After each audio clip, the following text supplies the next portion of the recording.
Bonjour Renaud Muselier. Bonjour. Président de la région Sud Provence-Alpes-Côte d'Azur. Vous êtes un soutien d'Emmanuel Macron. On va parler de la situation politique nationale. C'est l'une des premières fois que vous prenez la parole depuis les législatives. Mais d'abord, les incendies.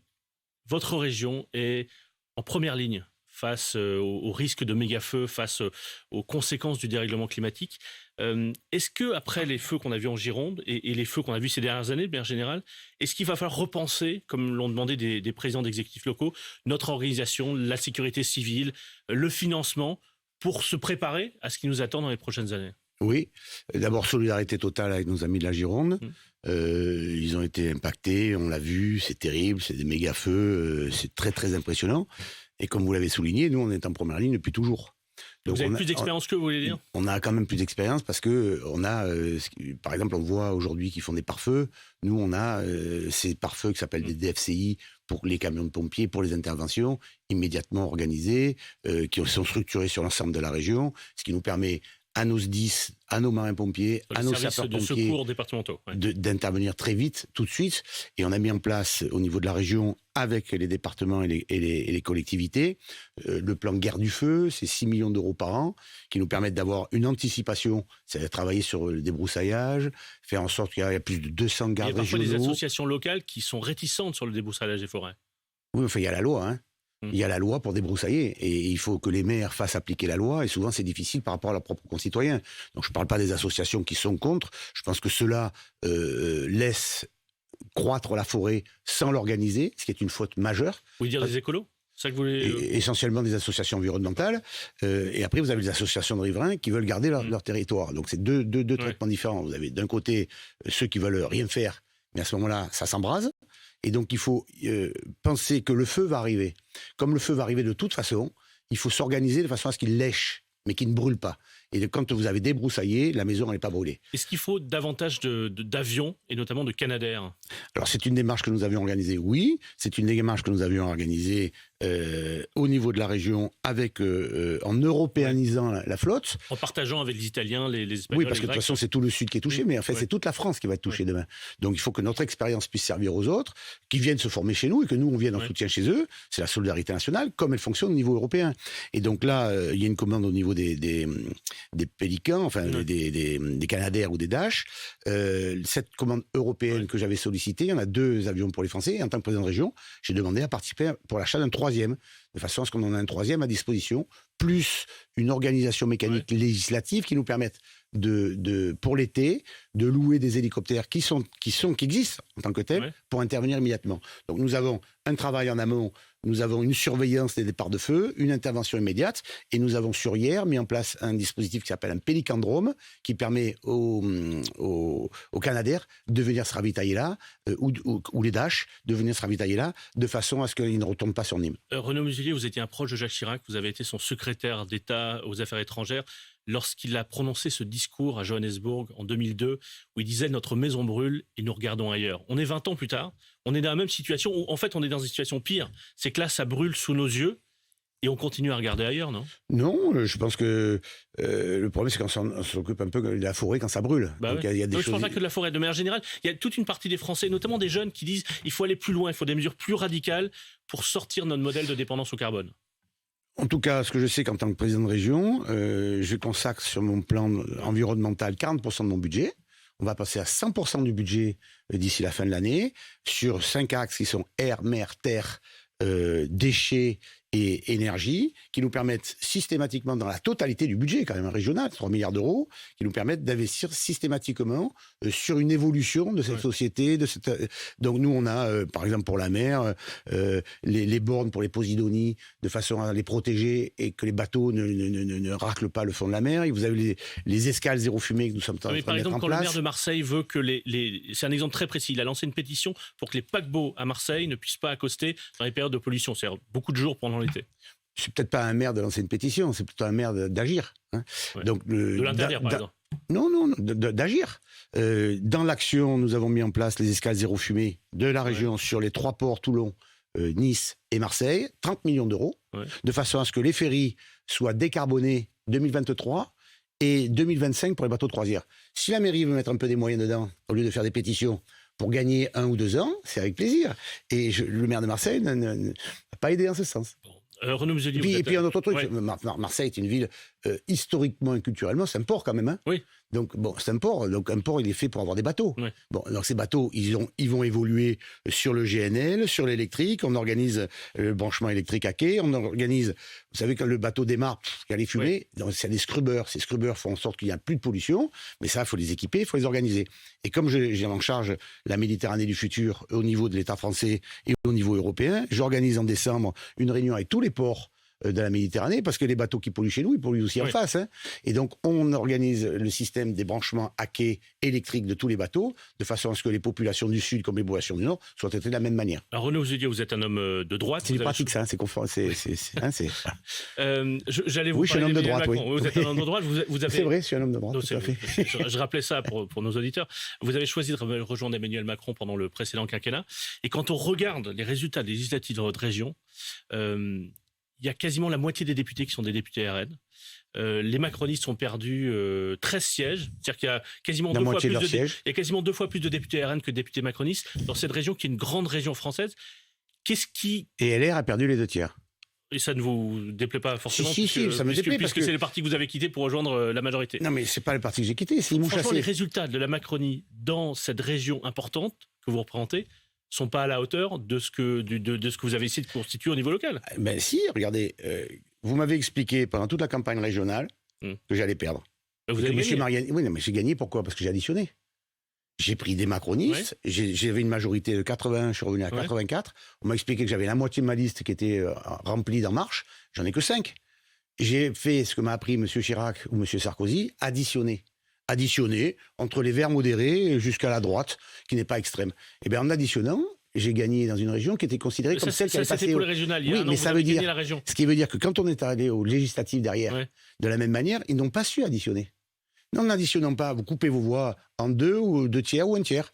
Et donc, quand vous voyez que les LR ont perdu la totalité de leurs élus à l'exception des Alpes-Maritimes, il n'en reste que 5, ils ont perdu parce que c'est un peu le même électorat, en fait. C'est dans le cadre des présidentielles, vous avez bien vu qu'il y a 3 blocs.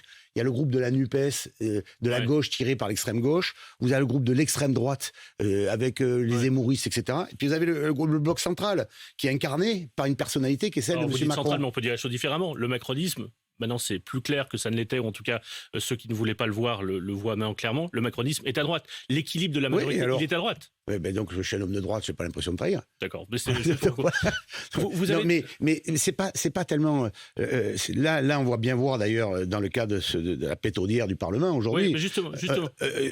Vous avez la nécessité de travailler sur des projets. Ces projets, vous avez la nécessité d'avoir les gens qui sont des gens modérés, qui trouvent des solutions efficaces et pragmatiques, comme vous l'avez souligné. Ce que vous prenez, Renaud Muselier, c'est une sorte de, je dirais pas d'alliance, parce que le mot est peut-être un peu gros, mais une sorte de travail en commun de LR avec les macronistes pour trouver, on l'a vu au Sénat cette nuit sur le texte sanitaire, on va le voir probablement d'ici ce week-end sur le pouvoir d'achat à l'Assemblée, qu'il y a une sorte de coalition de fait entre LR et la Macronie. Mais comme ça existe dans nos collectivités locales, comme ça existe au niveau européen. Mais alors c'est plus long. Parce que vous êtes obligé de négocier, vous êtes obligé de discuter, et donc vous n'avez pas le pouvoir absolu, vous avez un pouvoir relatif qui fait en sorte que vous le négociez, et donc vous le tempérez. Après tout, c'est la démocratie. Et dans cette démocratie-là, c'est ce qui se passe au niveau européen, c'est ce qui se passe au niveau de nos collectivités territoriales, et c'est ce qui ne se passe jamais au niveau de l'Assemblée nationale. Et c'est ce que nous ont dit nos électeurs. Nos électeurs, ils ont dit, maintenant, essayez de vous entendre.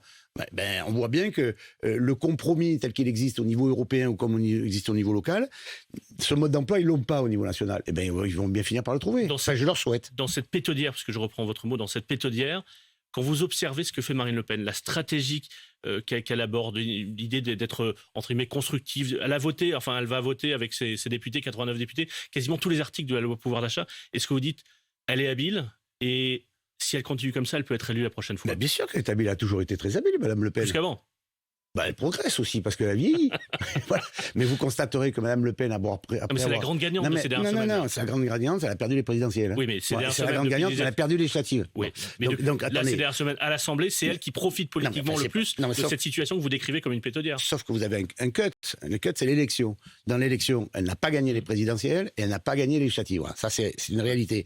Maintenant, dans le comportement à l'intérieur du Parlement, elle fait exactement l'inverse de ce qu'elle fait au niveau européen. Au niveau européen, elle ne vote jamais rien. Elle vote toujours au profit de son idéologie locale contre l'Europe. Très bien.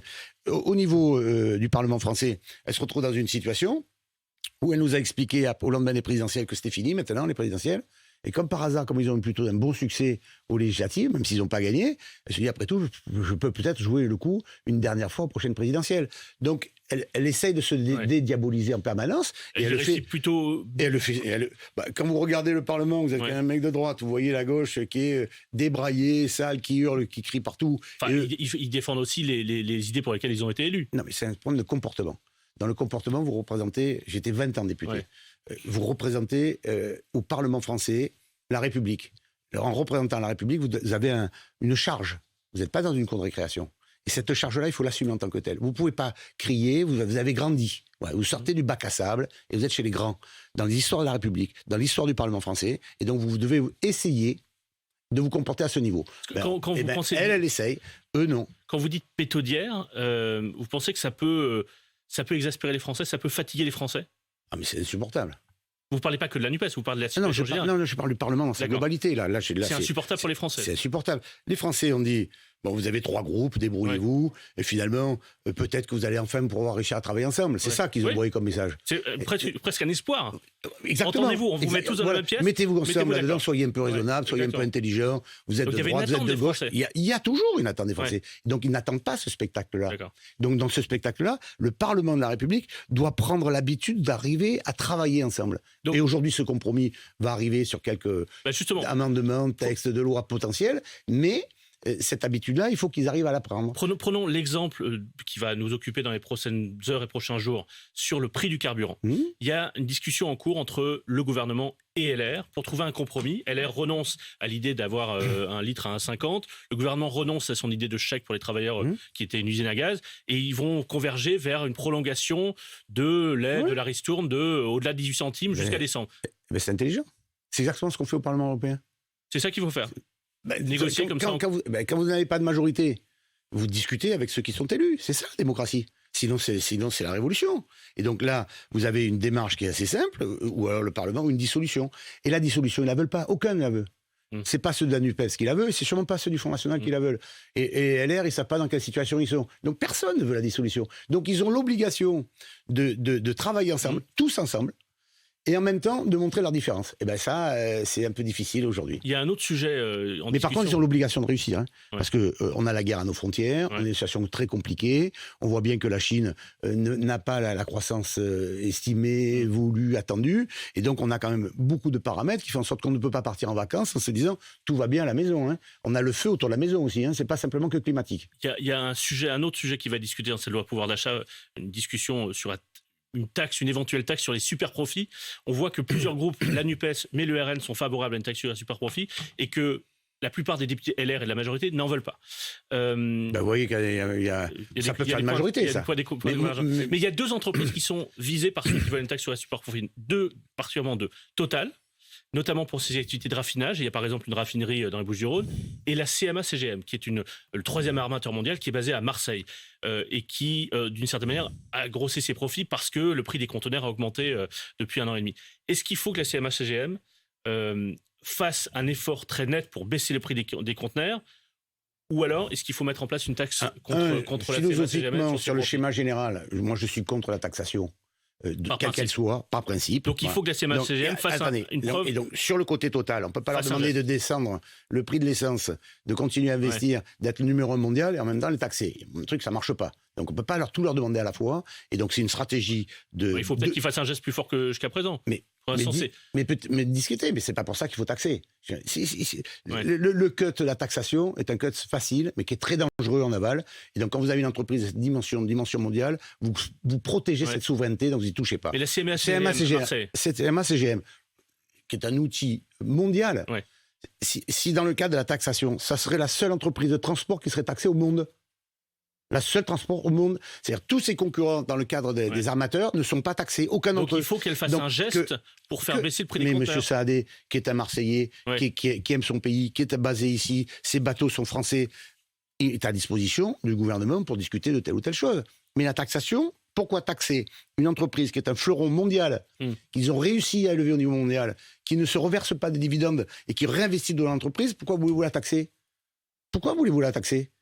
Ça n'a aucun sens. On a bien vu dans le problème du Covid, on a bien vu dans le problème de la guerre qu'on a besoin de souveraineté industrielle nationale, avec un ancrage très fort, avec des gens qui sont des patriotes, des Français, des régionalistes, des Marseillais bien entendu, et vous voulez les taxer parce qu'ils réussissent. Mais pourquoi voulez-vous taxer ceux qui réussissent alors qu'ils jouent la carte France? D'un mot, Renaud Muselier, vous n'avez pas rejoint Renaissance, vous allez créer un autre parti, qui sera un parti de majorité, un parti...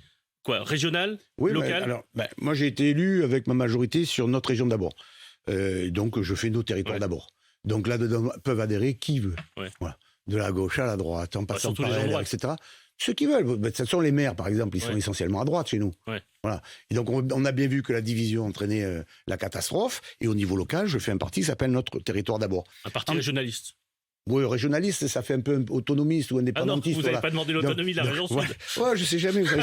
C'est un petit pays, on a la taille de la Belgique, on est plus nombreux que la Finlande, et on a le produit intérieur brut de la Nouvelle-Zélande, vous savez, et on a mer et montagne, nous on a les Provence, les Alpes, les Côtes d'Azur. Mais pour autant, je suis français. Fondamentalement français, je veux que mon pays fonctionne. J'ai une stabilité politique. Et donc, cette stabilité politique, c'est l'addition des différences.